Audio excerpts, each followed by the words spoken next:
Hey, what's going on people? It's SGZ here from the SpartanGameZone, and in this video I'll be counting down the top 5 legendary rocket launchers in Borderlands 3. Mr. Torg will be proud of these guns. They're the best of the best when it comes to blowing things up, and I'll be telling you who has an increased chance to drop them, what they do, and how you can get the most out of each shot. This is the last of the weapon class countdown, so if you haven't already, make sure to check out the others, and do let me know in the comments what your favourite launcher is.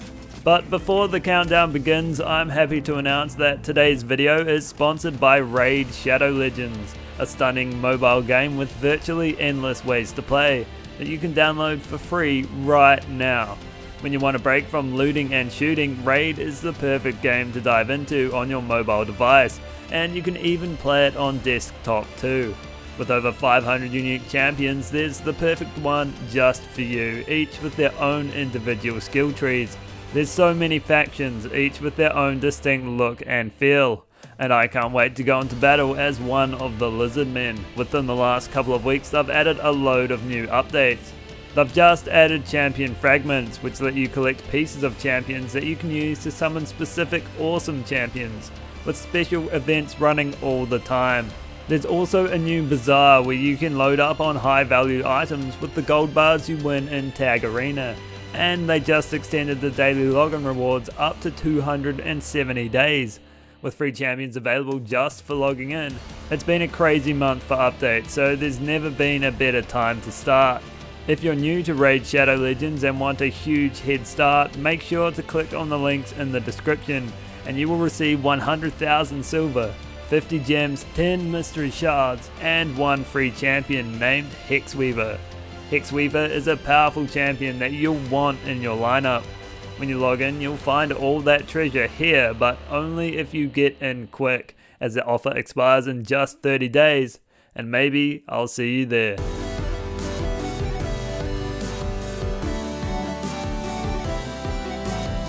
We open this countdown with the Scorch, not the Takedown boss, but the gun. It's the original top tier rocket launcher, and it has an increased chance to drop from Broodmother, who you fight here in the Pyre of the Stars. The Scorch can come in every element, including non-elemental, and consumes the 4 ammo per shot. It's a rocket launcher with a unique projectile pattern. It fires a traditional rocket accompanied by smaller rockets, which increase in number as it travels and circle around it as it does so. These smaller rockets often break the cycle during flight, branching off and veering towards enemies. Because of that, the Scorch becomes more powerful the longer it travels. It can easily down enemies in single shots and can do some heavy work against bosses too. Sometimes you'll think you've missed just for its damage cone to expand and tear through what's ahead. The rockets do move slowly though, and means you'll have to predict your enemy's movements at longer ranges, but that falls in its favour as the slow travel time allows it to up its rocket count and therefore raise its damage.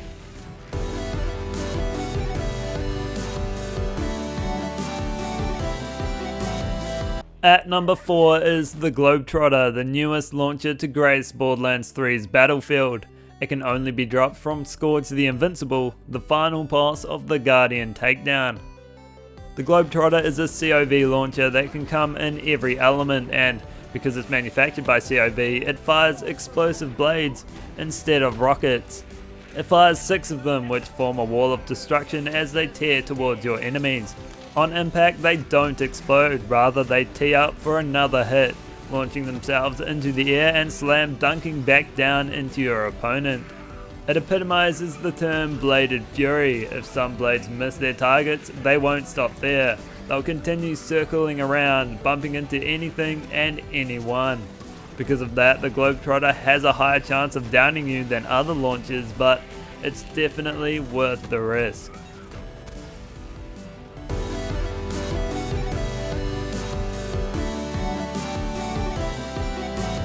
Number 3 sees an appearance from the Iron Cannon, a launcher exclusive to DLC 1 that can only be obtained by defeating the Fabricator, who you fight right at the end of Jack's secret, as shown here. It's yet another RPG that can come in every element, including non-elemental, and it hits hard with extreme precision. The Iron Cannon is power personified. It's an extremely accurate and deadly launcher that gets more powerful the longer you hold down the trigger. You will know once you're at full power when the barrel starts to glow, and consider that your green light to unleash some mayhem. It can easily defeat enemies in one shot and is adept at hitting crits too, which amplifies its damage even further. It does consume a whopping 6 ammo per shot at the very least, so consider taking a transformer with you or any other means to regen ammo if you want to use it for extended periods. An annexed variant is the one you should be after, as it only consumes the 1 extra ammo while dealing close to double the damage. It's largely a boss dropper thanks to its extreme ammo consumption, as mobs are just a drop in its ocean.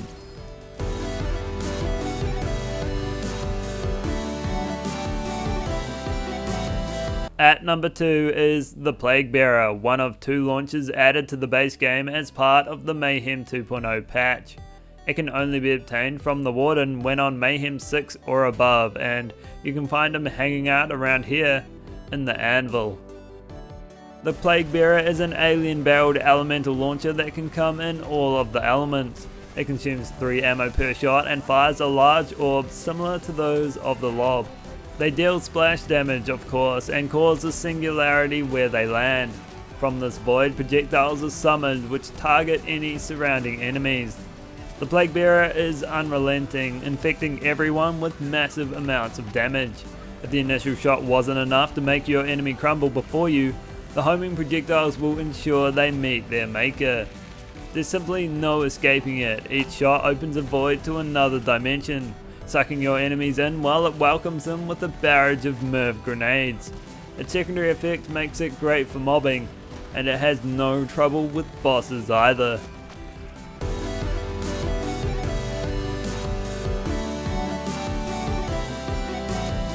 Before we unearth number 1, let's dive into some honorable mentions.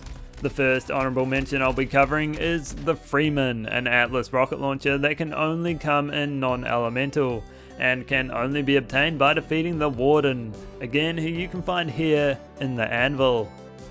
The Freeman takes Atlas tech and merges that with Torgue firepower. It fires a single laser guided rocket that travels slowly while following your crosshairs.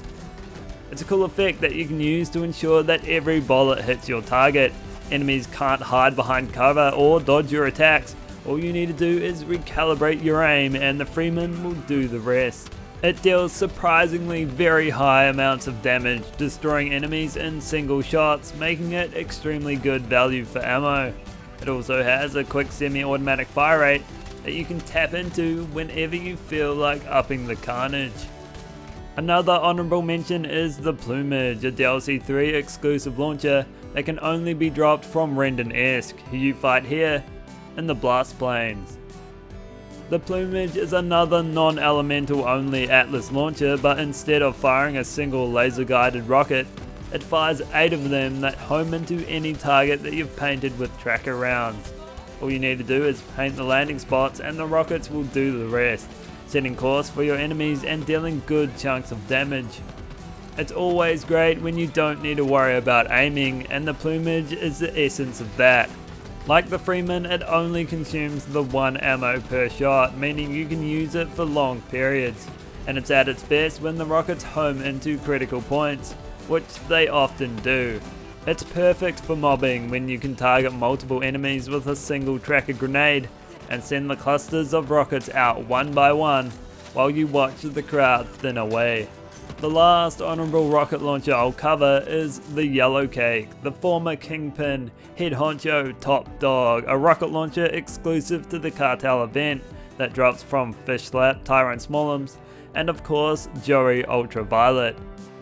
It became worse after its nerf and then again with the level cap increase, but still remains good and manageable at level 60. It only comes in radiation and is manufactured by COV, which means it'll need to be started before firing, and it'll overheat instead of you having to reload. Its projectile pattern is to praise for the damage it deals, splitting off into 2 projectiles after travelling a short while, before those split off themselves and fall to the ground. To make the most of that, you want those projectiles to split off and hit your opponents when there's 4 of them. To do that, I suggest aiming at your target's feet far enough away that the projectiles split off once before they've hit them. That's because the projectiles also split when they hit an enemy, and aiming at their feet will cause them to split off, landing close by and dealing massive amounts of splash damage. Although not the machine it once was, the yellow cake can still easily compete with the best of them.